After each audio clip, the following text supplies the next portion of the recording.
Hello and welcome to session WS305 of the 2021 Prince Maida Awards Conference. Our topic today is investing in preparedness. The pandemic is almost 1 year old as we speak today, and its consequences, both direct and indirect, have been astounding. Everyone seems susceptible to infection by the virus, but the consequences have been very different in different population groups.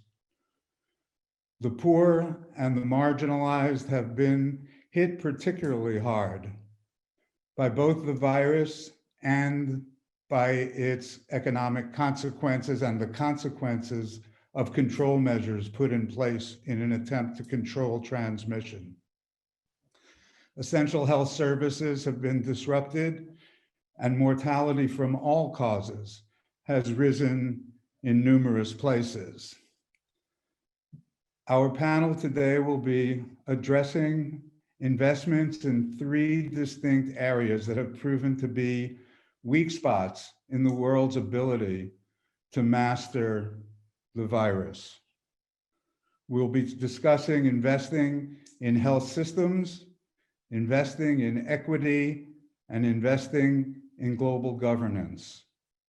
We have a very distinguished panel of speakers today, and our first speaker will be Dr. Ahmed, the Deputy Director of the Africa Center for Disease Control and Prevention. Dr. Ahmed has had a distinguished career working at both the national and international level and currently plays a leadership role in the Africa CDC, an institution which, although it is relatively recently formed, has gained considerable stature through its actions on the African continent, and it has been a leader in helping countries to bring about and to mitigate the impact of the pandemic. Each of our speakers will make a presentation of about 10 minutes.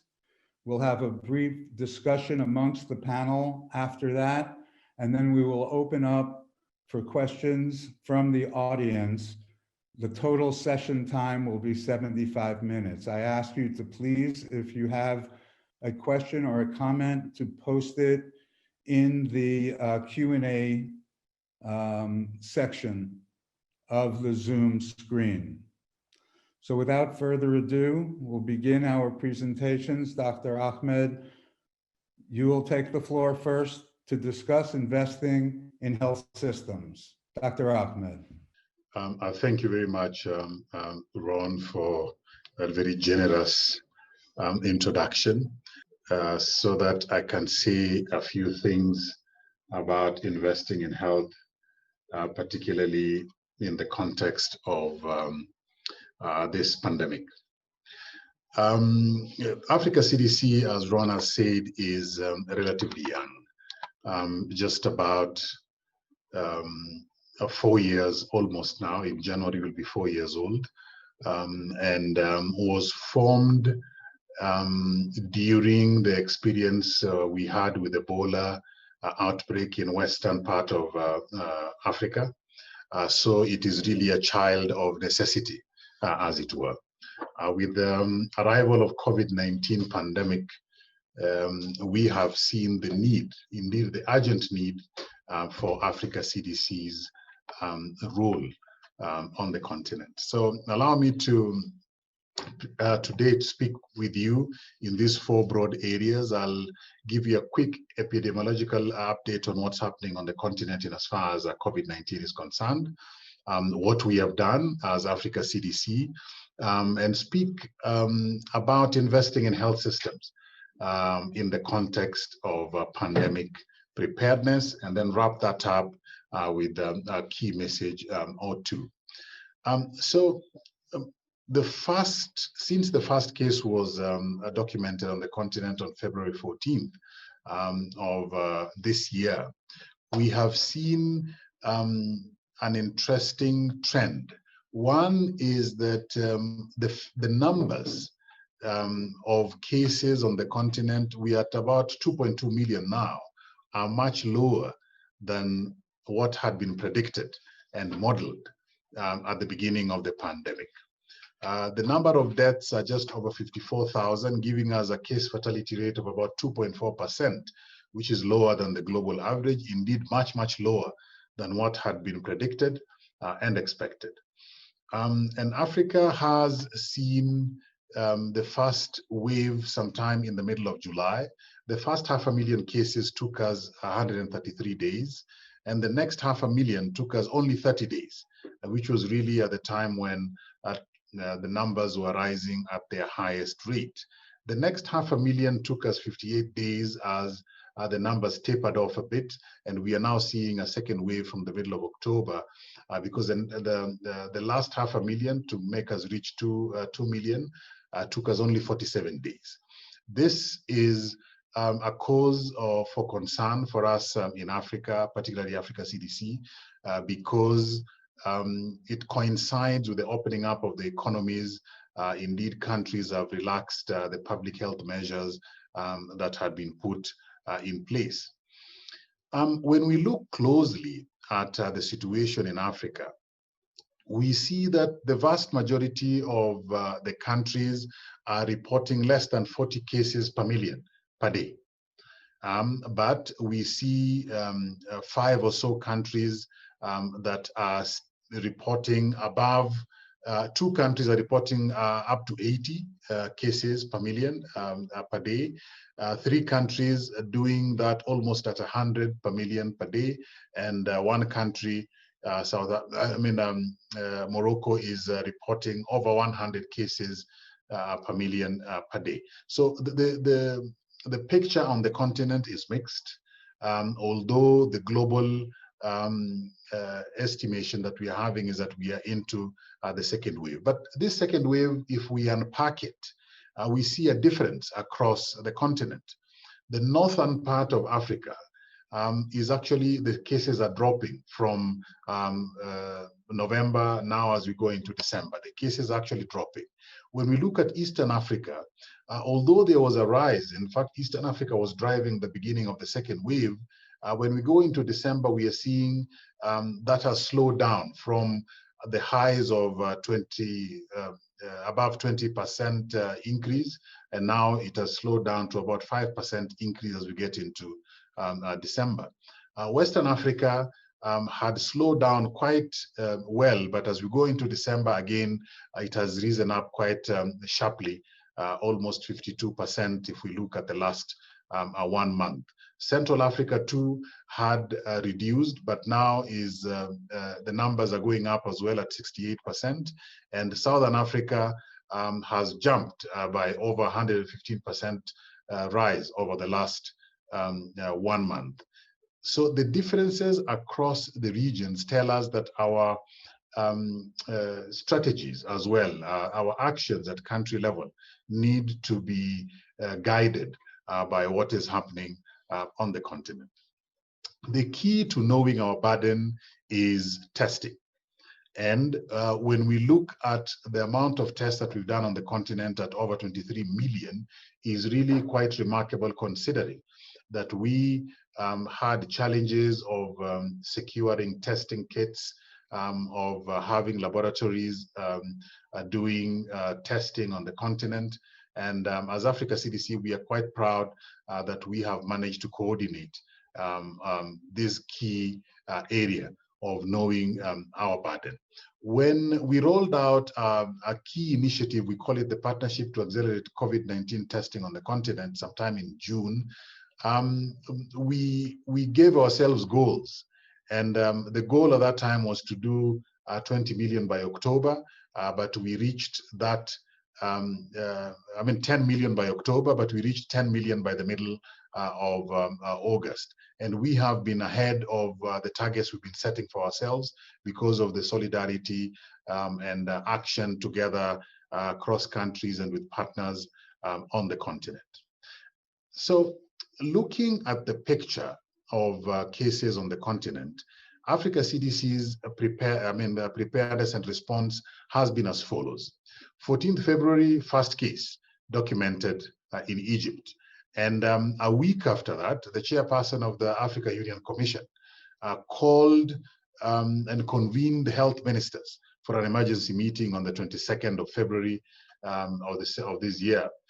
At that meeting, the ministers adopted the Africa Joint Continental Strategy for COVID-19 outbreak, and that has been guiding our response activities on the continent.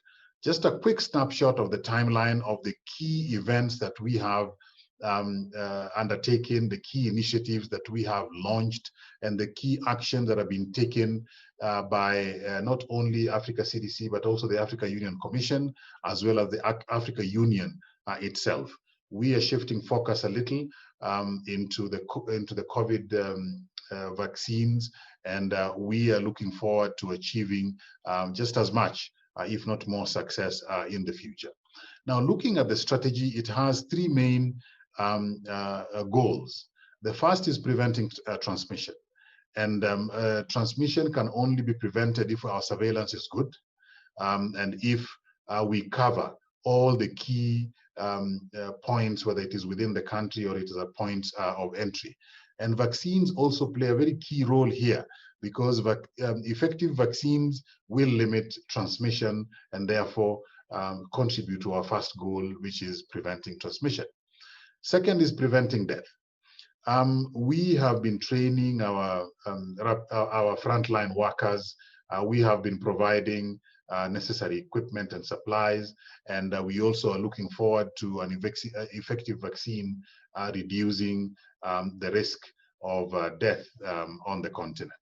The third goal is preventing social and economic harm, and I think this has been the most complex, because Africa's economies are based on very informal sort of business environment, and lockdowns and other public health measures have really taken a toll on the African continent. But we have been working with our governments for responsible lifting of lockdowns.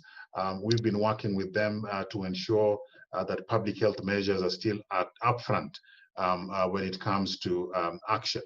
And if you look at the stay-at-home requirements across Africa over the last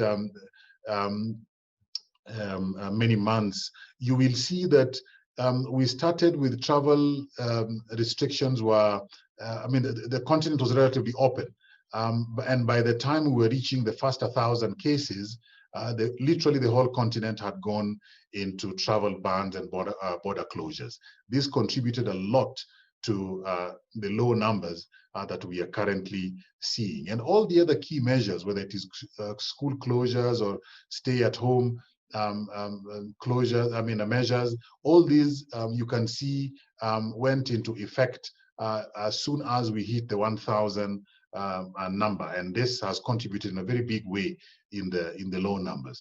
Now, when you look at our ability to diagnose the virus causing COVID-19 on the continent, we are quite proud of the shift from no diagnostic capacity in January to only 2 countries in February to currently all countries on the continent can actually be able to do diagnostics for COVID-19. We are very proud of this, and right now over 1,300 lab personnel have been trained, and we as Africa CDC have contributed to that 23 million, over 6 million tests directly being supporting our member states on the continent. In terms of different initiatives, I will run through these quite quickly because of time, but we have constantly been coming up with initiatives and campaigns that have resulted in the low transmission at the beginning, and we intend to keep all these initiatives alive as we go into the second wave. But what has really worked at this level is the whole of government approach. In fact, the whole of society approach, where as Africa CDC and the Africa Union, we facilitated solidarity meetings, we facilitated meetings of our heads of states, our ministers, whether it is health, finance, or foreign affairs, indeed even transport, meetings with our regional economic blocks, indeed even meetings within the commission itself. so that we have solidarity of action, so that we have unity of purpose, so that we have focus on ensuring that COVID-19 is brought under control. This whole of government approach has been very key to our success. Now, looking at the state of health systems, we've had a lot of challenges on the continent: underfunding, poor leadership, inadequate human resource, lack of political commitment, and weak health infrastructure. And in the context of COVID-19, we see a lot of economic disruption. We see a scramble for healthcare capacity. We see poor health outcomes. But this we have turned into an opportunity. And some of the opportunities that we see is greater public-private partnerships. We see better application of targeted interventions in the context of COVID-19. We also see advocacy for political support. And because everyone is focused on COVID-19, this is the time to speak up and strengthen the healthcare system on the continent. Now, as I finish, Chair, I would like us to just reflect a bit on the following 2 points: that we need smart investment in health systems on the continent, and we need it to be a system that is always on, irrespective of what pathogen is bringing a public health emergency. We also need to appreciate that as we wait for the vaccines, we need to keep our public health measures being implemented. We should not have any complacency, because prevention is really the key. Wearing our masks, washing our hands, testing so that we know what our burden is, ensuring that we know where the hotspots are, and providing our frontline workers with adequate personal protective equipment. And for this opportunity to speak with you, I thank you, Chair. Thank you very much, Dr. Ahmed, for those remarks. Greatly appreciated, and we'll get back to you in the course of the session. Our next speaker is Dr. Louise Ivers.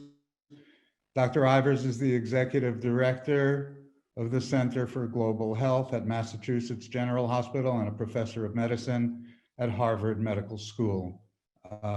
She will be addressing the issue of investing in equity for pandemic preparedness. Dr. Ivers. Thank you so much. So I will speak, thank you for the opportunity to speak. I will go really quite promptly through some slides, and I will be happy to come back in the discussion session to speak about any of the particular points.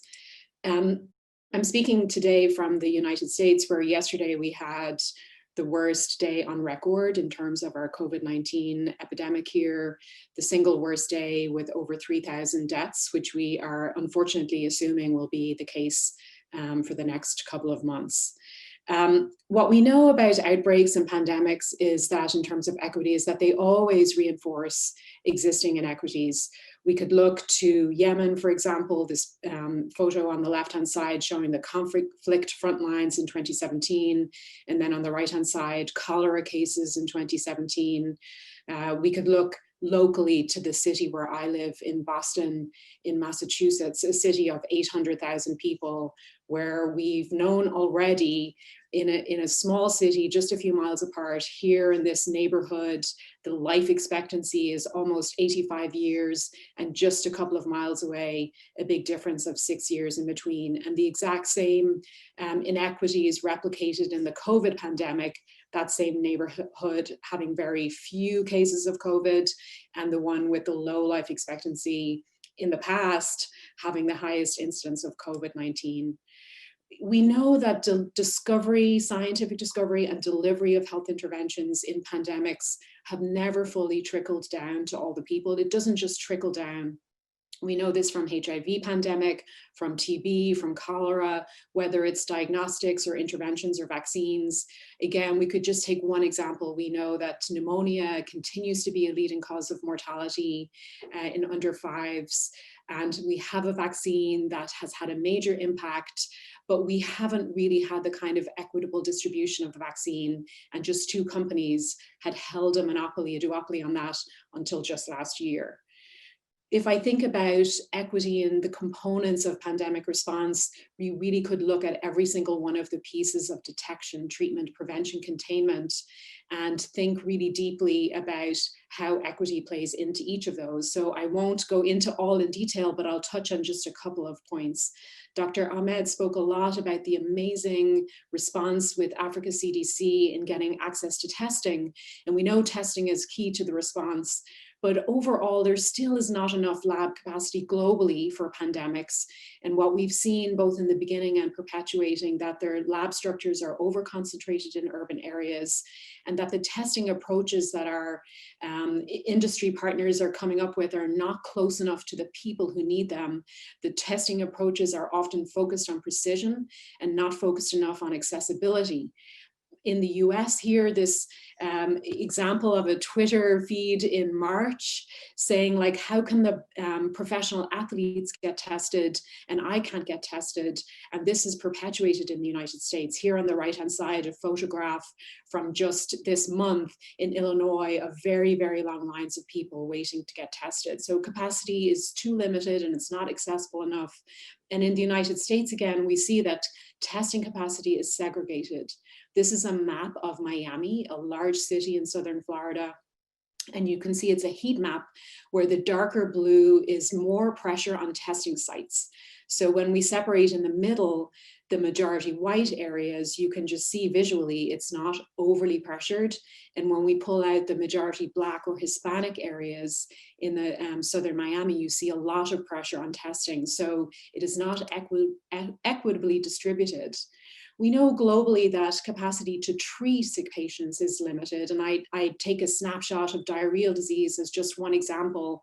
If we're not able to cure diarrheal disease in children, we have to know there's going to be stress to take care of a respiratory illness. But it's not limited to the global situation. We have a lot of problems in the United States.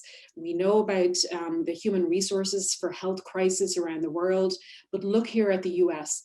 In the urban US, we have 3 times more physicians than we have in the rural US. And this is an issue that really plays out in terms of pandemic response and equity.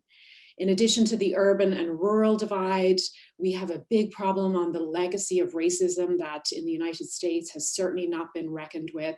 Already there is a 4-fold likelihood of a Black woman dying in her pregnancy than there is for a white woman. And we see that racism has continued to be a major challenge, the legacies of racism. This is another map showing you Chicago in the state of Illinois, and the outline here are Black neighborhoods. Very few orange dots are the hospitals, very few hospitals compared to up here where we see the white neighborhoods, and very concerning problem that still has not been properly dealt with.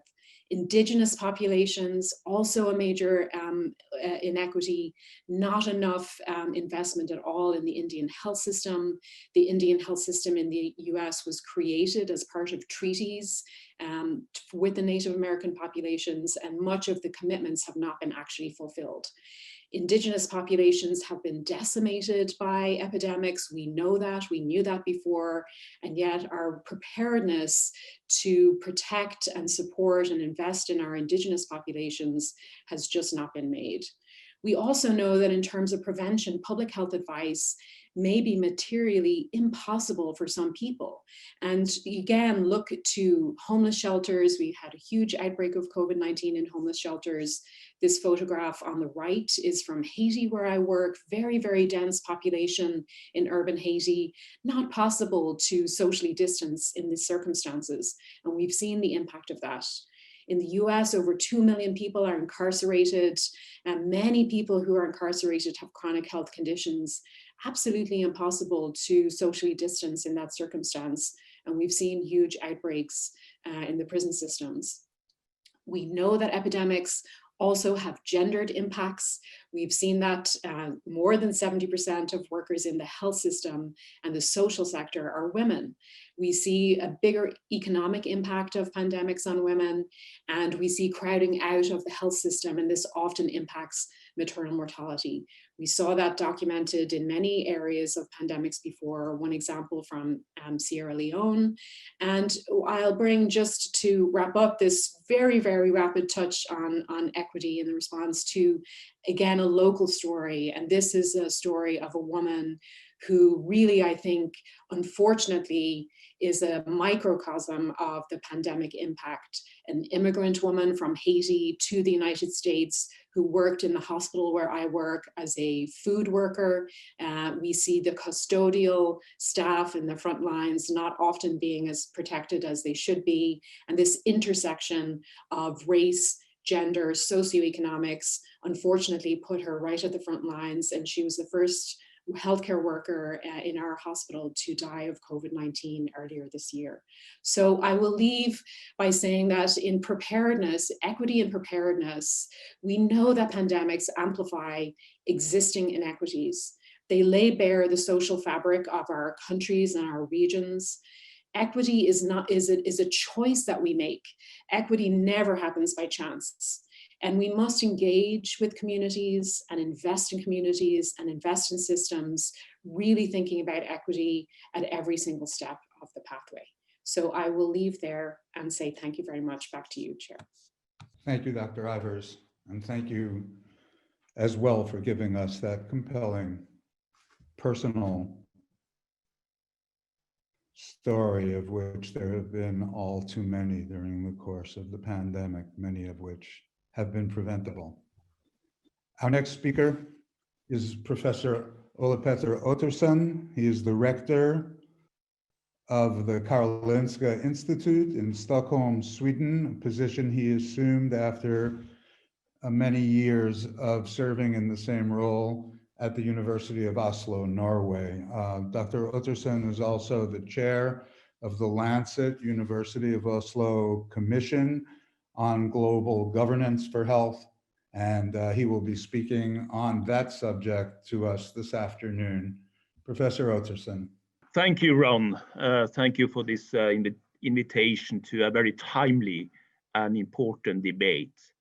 I also thank you for your introduction, and also I thank you for placing me just after Louise, who gave a very, very strong statement, or very strong statements in the plural, on the need to attend to the inequities that we see in the world today.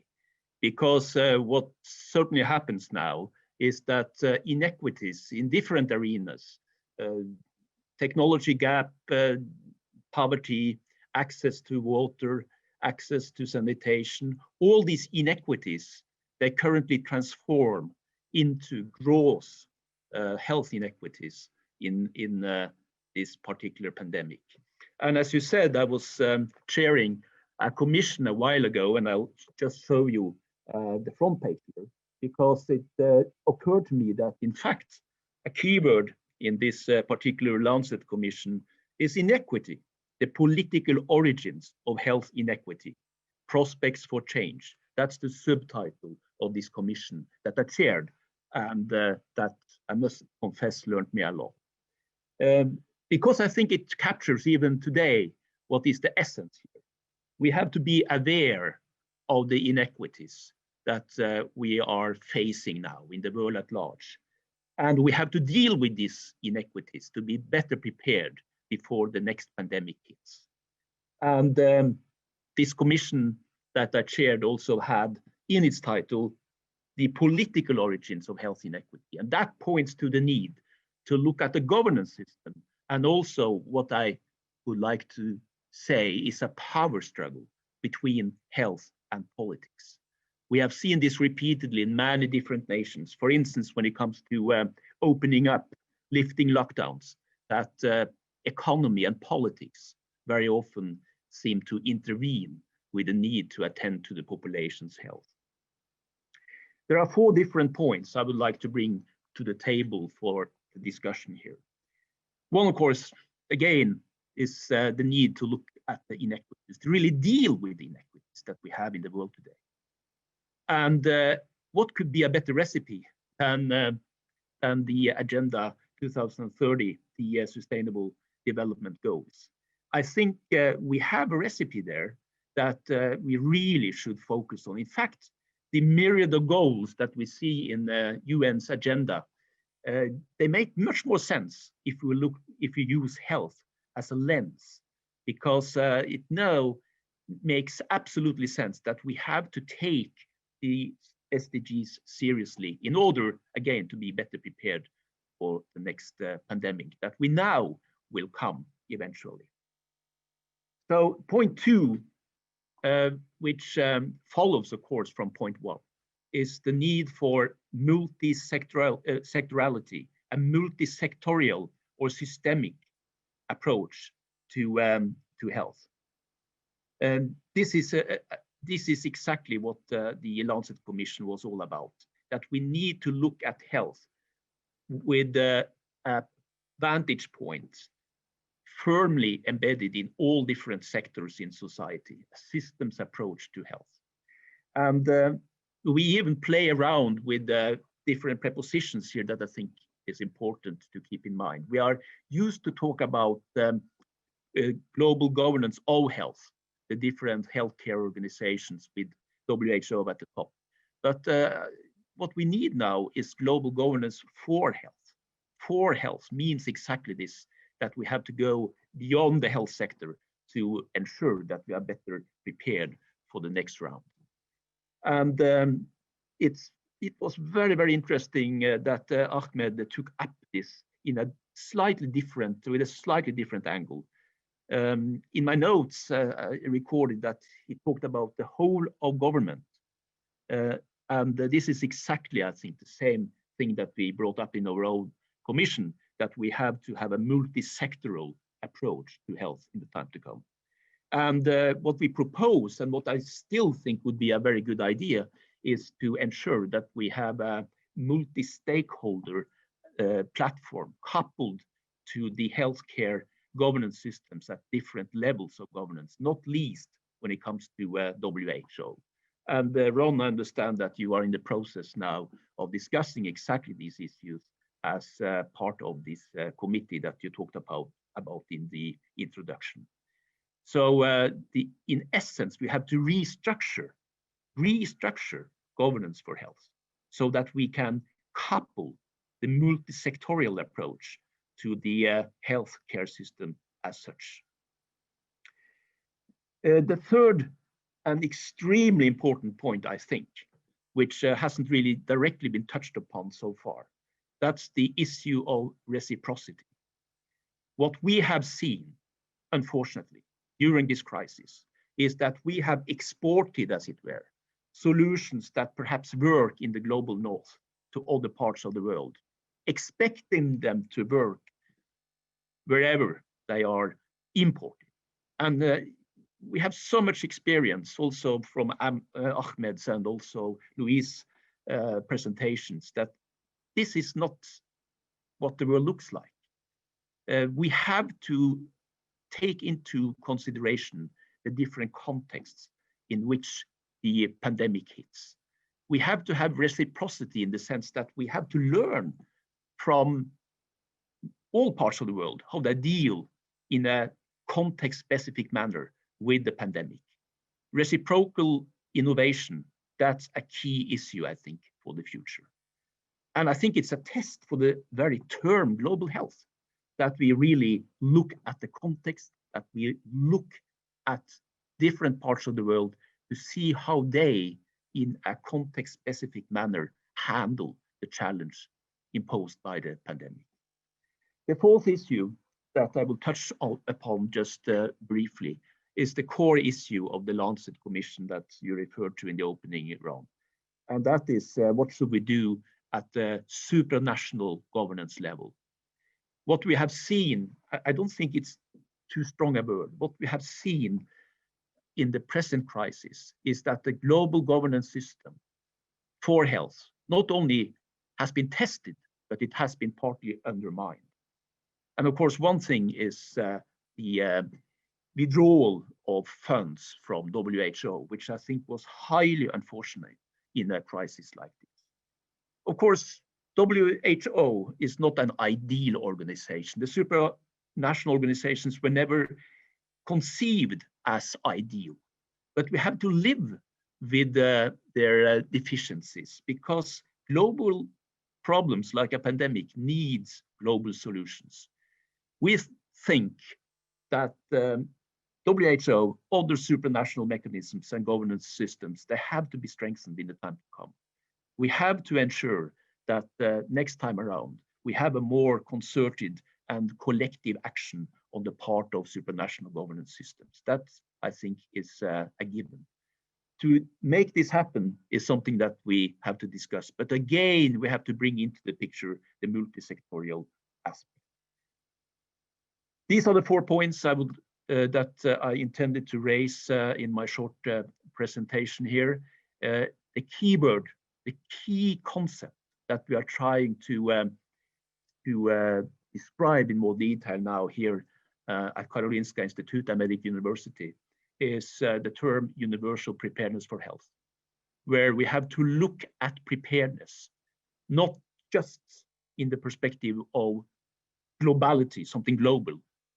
We have to look at preparedness as a sort of universal thing that goes, of course, across borders, extend also across generational borders, but also across socio-economic strata. Again, back to where I started, inequities. Universal preparedness for health, I think, is a key issue that we have to discuss at all different governance levels for the time to come, where the keyword universal, in fact, addresses all these inequities that we have seen now have transformed, I would say, metamorphosed into stark inequalities in health. COVID-19 has been what I would call the great unveiler. It has revealed, unveiled all these different inequities that really really have ended up in some societies, minorities, marginalized, being hit extremely hard. COVID-19 has hit marginalized people, migrants, minorities disproportionately, and this is something we have to prevent from happening next time around. Thank you for your attention. Thank you very much, Professor Ottersen, for those excellent remarks, and thank you to all the panelists for your presentations. I'd like to just sum up a little bit and maybe take us a little bit outside of what we've spoken about so far, and then begin the question and answer period. I've just finished discussions with a working group at UHC 2030, Universal Health Coverage 2030, and the World Health Organization's emergency program that addressed the evolution of the pandemic, specifically in fragile states and in conflict-affected countries. And I wanted to begin by saying that we found exactly what Dr. Ahmed to early on in his remarks, and that is that the most dire predictions of the impact that the pandemic would have in those kinds of countries, which one would expect to bear the brunt of an event like this, were not borne out. And in fact, in many places, and Dr. Ahmed, I'm going to ask you to respond to this point, but in fact, what we found is that following extensive contact tracing, the emphasis put on intensifying intensive care units and providing care to severely ill patients. These are exactly the things that everyone should do. But there are many places in the world where they simply cannot be done because of a lack of adequate resources and because of the lack of preparedness in their health systems and throughout other sectors of society. So but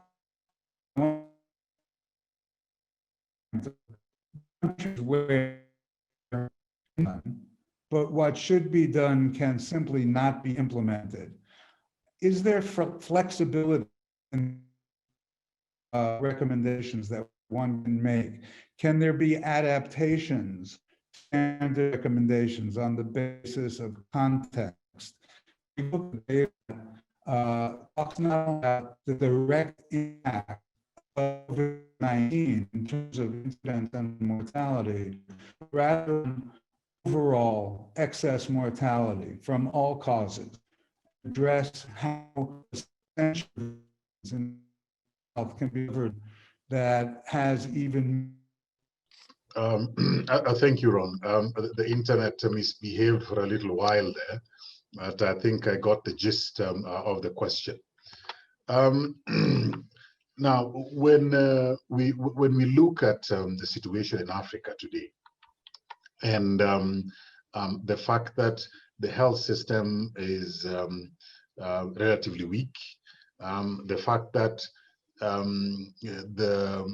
the capacity in terms of numbers of health workers and their specialization is relatively low compared to the population. What we have done as Africa CDC is engage with our member states on the continent so that essential services for other diseases, whether endemic or otherwise, continue. And this initially was to have designated health facilities to actually cover a COVID pandemic, and also to have dedicated health workers to be able to work in those facilities, while the rest do what a health facility normally does in the absence of the pandemic. And the reason for this is because we do not want a situation where we are ignoring what health services usually does, or we are ignoring the pandemic, because either way, if you don't get a good balance, then you are going to lose people who could actually have been saved when you have a good balance. And that balance has worked quite well in Africa today. And looking at the first peak, the peak of the first wave, we kept the numbers low. The intensity of the second wave, the numbers still look relatively manageable, but it is our advice to governments that they balance keeping essential health services running and managing the COVID-19 pandemic. Thankfully, the COVID-19 pandemic, the vast majority of those who are infected are asymptomatic. And those who need critical care, the numbers are the proportion is relatively small. So far, many health systems in Africa are coping, albeit with some difficulty, and the field hospitals have been put up, but they have not been overwhelmed yet, and we hope that we'll not get overwhelmed. The choice of one or the other is not there for us in Africa, because other illnesses are still continuing to present themselves, and COVID-19, we don't want it to grow. So it is a balance between the two, and we intend to keep it that way, so that we do not lose essential services, and neither do we underserve COVID-19. Thanks, Ron. Thank you, Dr. Ahmed. So I asked the question because the working group I referred to made it an extremely high priority to mention that funding for essential health services needs to be preserved in countries that are recipients of it. We were addressing particularly fragile and conflict-affected countries, but obviously it's true everywhere. And what we've seen so far is that there seems to be a shifting of funding from existing resources to combat, to deal specifically with the pandemic and with COVID direct consequences. We've seen that there is a drop-off in funding announced already by the United Kingdom. We saw the President of the United States yesterday or the day before said that there would be no vaccine provided to other countries until the United States had satisfied its needs. So this kind of nationalism is a real threat. We're talking about investing in health systems, and it seems that others are talking about uninvesting or de-investing in foreign assistance at a time when it's most greatly needed. So we really need to be careful about that. We have not addressed the topic directly of vaccines. The vaccine is on the horizon and will be a most welcome tool when it can begin to roll out.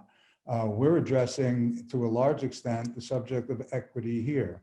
How will the vaccine, in the question and answer, we have a question of how the vaccine will be most equitably distributed within countries and between countries as well. Professor Utterson, do you want to start that response? Over to you. Yes, it's a very interesting and timely question now, how to distribute equitably, fairly, the vaccines that are now on the market very soon. First of all, I would like to say that we are being tested now through this to the act of distributing vaccines fairly and justly and equitably. I would say that what we are seeing at the moment, and you referred to President Trump's decision to safeguard vaccines primarily for the US, what we are seeing is an implosion of supranational governance for health, of solidarity, and also I would say the very term global health is under siege. If we fail now when it comes to a fair distribution of vaccines, there will be now credibility left, legitimacy left in the term global health. That's my mind. One example why this is now so difficult is, of course, the need for some of these vaccines, Pfizer's vaccine, for example, to have a well-functioning cold chain. And this brings to the fore what we discussed previously, and Louise also brought this up. We have a technology gap in the world. We have a technology gap, inequity when it comes to access to technology. Now this transforms into a stark inequity when it comes to health in terms of access to vaccines. This is something we really have to address and solve so that we are exiting this pandemic with legitimacy for global health and global solidarity. And there is no single equation that can solve this. But the first thing we have to address is what is called vaccine nationalism, that we set our own nation before all others. I mean, a pandemic definition, something that we share. It's a struggle that we share among all nations. So what happens now is that we are tested. We are tested. Thank you.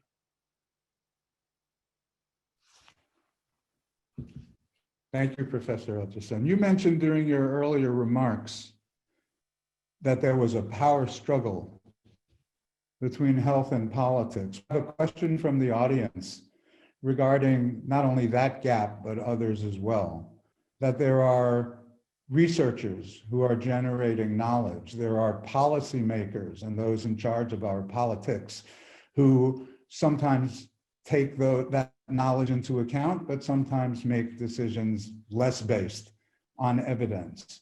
And we have a population which in some places is more willing, apparently, to heed the recommendations of public health authorities, and in other places, less so. This triangle between researchers, decision makers, and the public plays out very differently in different places. Let me throw this open to all of the panelists.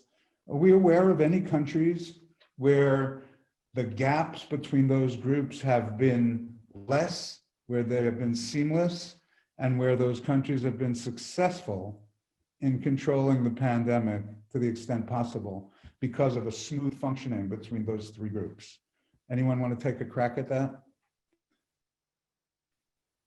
Louise, I think you're in a country where the gaps are more apparent than the seamlessness. Yeah, I mean, maybe I appreciate the framework of the triangle, and I think the other piece of that is also and has the resources to execute on that. Because I think we could look around the world and look at some countries who've essentially contained the virus for now and are really in a good position, whether it's Vietnam or Australia, New Zealand, South Korea. There are many places that have done a really good job of having no or almost no incident cases. And then we see in Africa this phenomenal public health response initially in testing, tracing, strong response from the community to have at least a trust in what public health actually is, you know, and an understanding of an existential threat to existence from this pandemic.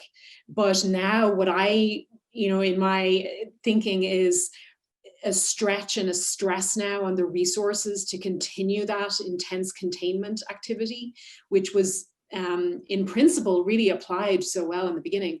And then in the US, just a failure on all of these levels, like a really excellent bench science, really excellent epidemiology science, but a total failure in the confluence of circumstances around leadership and governance, existing disparities, American, you know, exceptionalism in believing that this really wouldn't be a threat to the country. So I think, you know, there are many examples of really good interventions along those different pieces.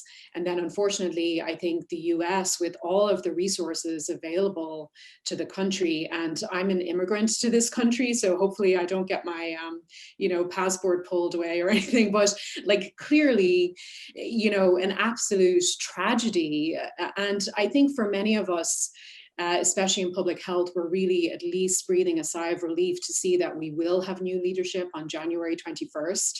And at least in terms of the health team being put together, you know, some hope that we might be pushing away from this, you know, extreme nationalism. But as Prof. Otterson just said, the test is before us. So we have to see if we can put into action many of the words that that some of us are saying around this. Thank you for that. Professor Otterson. Yes, this is again a very important issue. I would like to go back in history, back to 1835, I think it was. Alexis de Tocqueville traveled from Europe to US to understand how democracy works in the US. And he was intrigued by the fantastic system that was in place when it comes to the division of power between different branches of the government. What we need after this pandemic is to have a division of power in place between science, academic institutions on the one hand, CDC, for example, and the political power.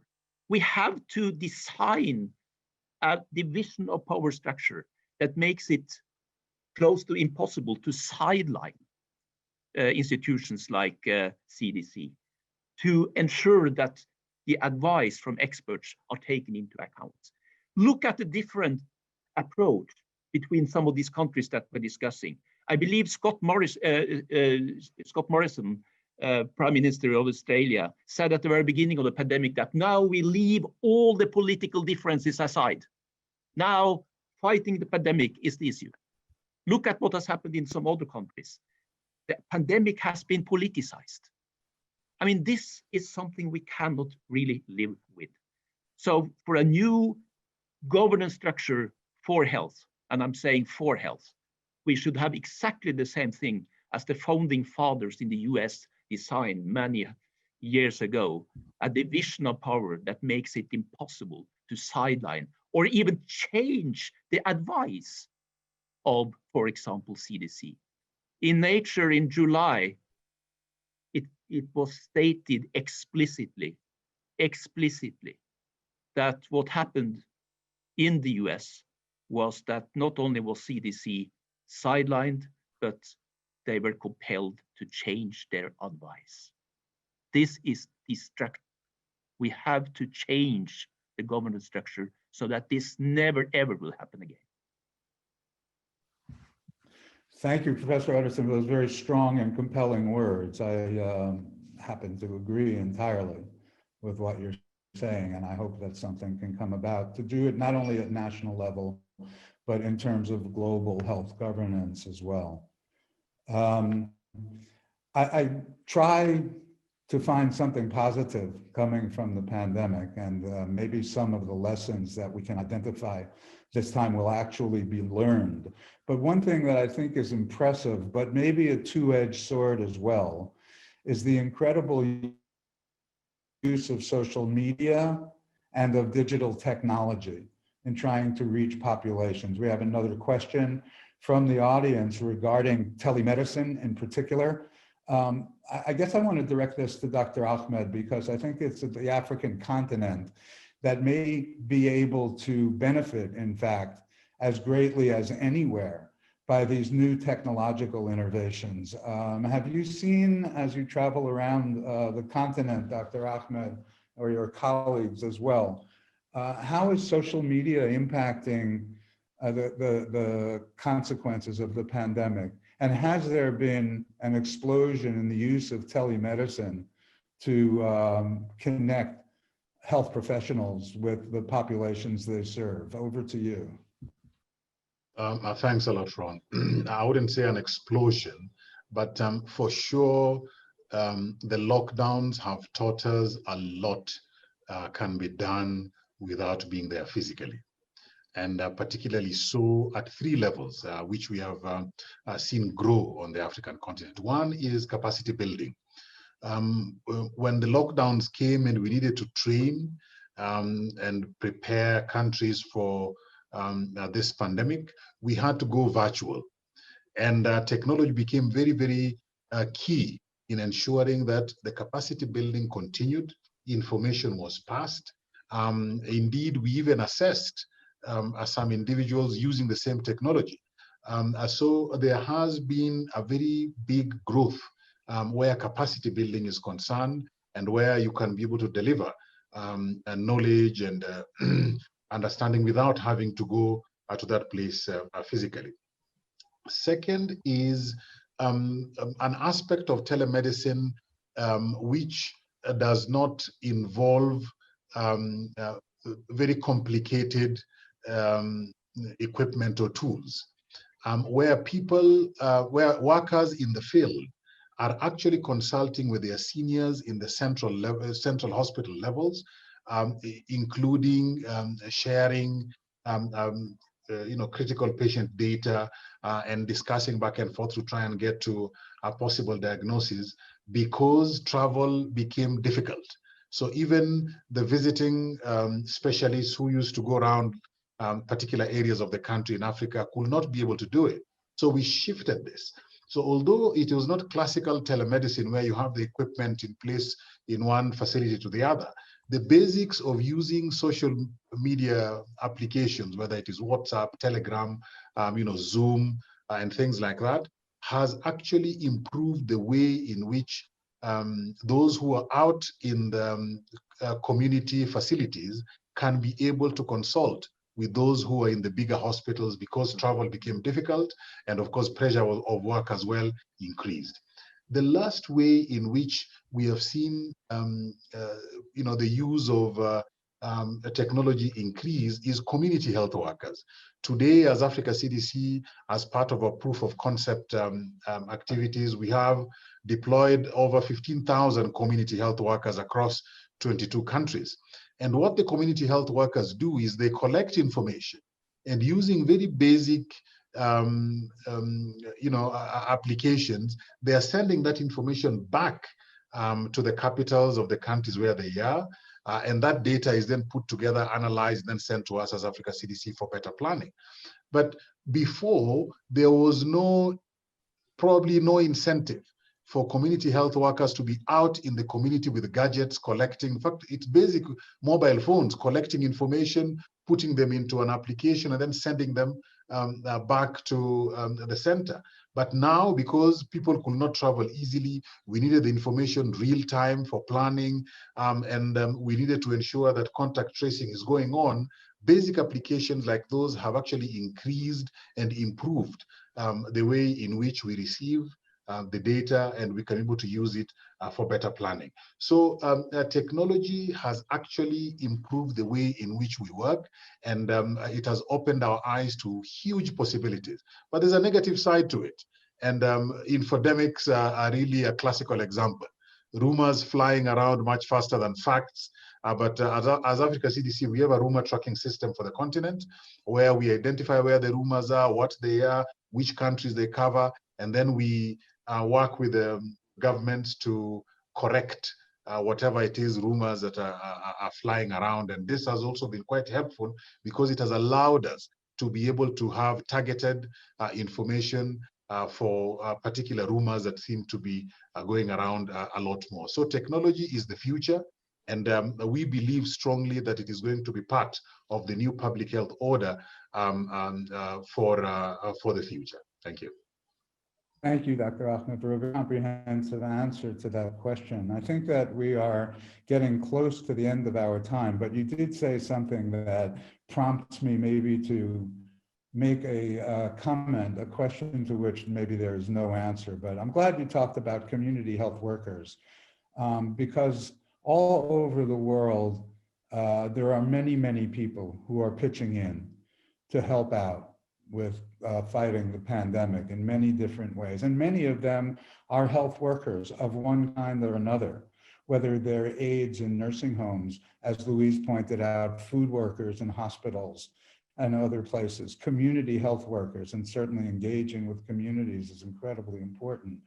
I wonder at times, I think that when the vaccine begins to roll out to many, many countries, that policymakers may very well decide, as seems to be the case in the United States, for example, and here in Portugal, where I am located, that health workers may be on the top of the list, may be prioritized to receive vaccines. And I think that this is entirely appropriate.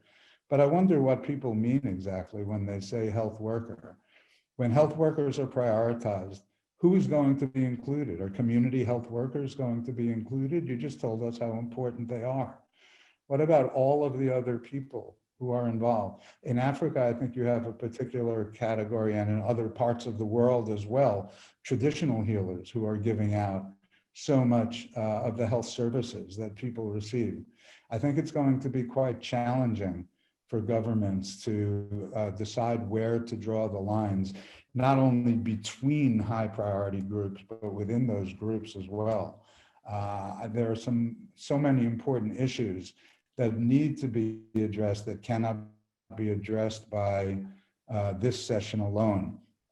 So I'd like to take the opportunity to really thank sincerely all of our panelists, Dr. Ahmed, Dr. Ivers, Professor Oderson. I think this has been a really stimulating discussion that has brought out a lot of points much more clearly than have been at other times and in other places. I think that we've touched on a lot of the major issues that involve investments that need to be either maintained or vastly accelerated in health and in whole of society preparedness for future pandemic events. We've really seen now the warnings of many of us who have been working in the pandemic preparedness area for years prior to the advent of COVID-19 really were not heeded, and it has landed us in a place which I think, as you've all brought out, is a quite difficult place for us to be and not a very pleasant one. Thank you so much for agreeing to participate in this panel. And I would like to thank the Secretariat of the Prince Majid Awards Conference. For now, I'd like to thank our panelists yet again, and I would like to bring this session to a conclusion. Thank you for attending, all of you, and good luck wherever you are in weathering the remaining time that the pandemic will be with us. Thank you very much, and goodbye. Thank you. Stay safe. Thank you. Stay safe.